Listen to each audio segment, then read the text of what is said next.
ಇದು ತೊಂಡೆಕಾಯಿ ಪಲ್ಯ. ಮೊದಲು ತೊಂಡೆಕಾಯಿನ ತೊಳೆದುಕೊಂಡು ಕಟ್ ಮಾಡಿ ಎಲ್ಲ ರೆಡಿ ಮಾಡಿ ಇಟ್ಕೊಳ್ತಾ ಇದ್ದೀನಿ. ನಂತರ ಒಂದು ಬಾಣಲೆಗೆ ಒಂದು 2ರಿಂದ 3 ಟೇಬಲ್ ಸ್ಪೂನ್ ಎಣ್ಣೆನ ಹಾಕಿ, 1 ಸ್ಪೂನ್ ಸಾಸಿವೆ, 1 ಸ್ಪೂನ್ ಜೀರಿಗೆನ ಹಾಕ್ಕೊಂಡು ಒಂದು 2ರಿಂದ 3 ಹಸಿಮೆಣ್ಸಿನ್ಕಾಯಿನ ಸೇರಿಸಿ ಫ್ರೈ ಮಾಡಿಕೊಂಡು, ನಂತರ ಹಚ್ಚಿಟ್ಕೊಂಡಿರುವಂತಹ ಈರುಳ್ಳಿನ ಸೇರಿಸಿ ಫ್ರೈ ಮಾಡ್ಕೊತಾ ಇದ್ದೀನಿ.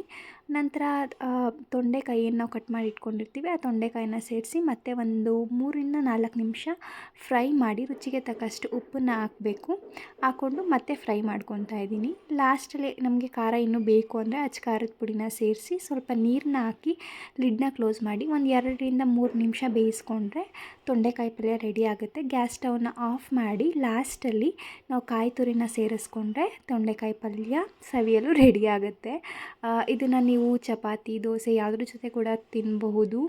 ಹಾಗೆ ಸಾಂಬಾರಿಗೆ ಜೊತೆಗೆ ಪಲ್ಯ ಥರ ಕೂಡ ಯೂಸ್ ಮಾಡಿಕೊಂಡ್ರೆ ತುಂಬ ಟೇಸ್ಟ್ ಚೆನ್ನಾಗಿರುತ್ತೆ. ನೀವು ಕೂಡ ಟ್ರೈ ಮಾಡಿ ಹೇಗೆ ಬಂತು ಅಂತ ಕಾಮೆಂಟಲ್ಲಿ ತಿಳಿಸಿ.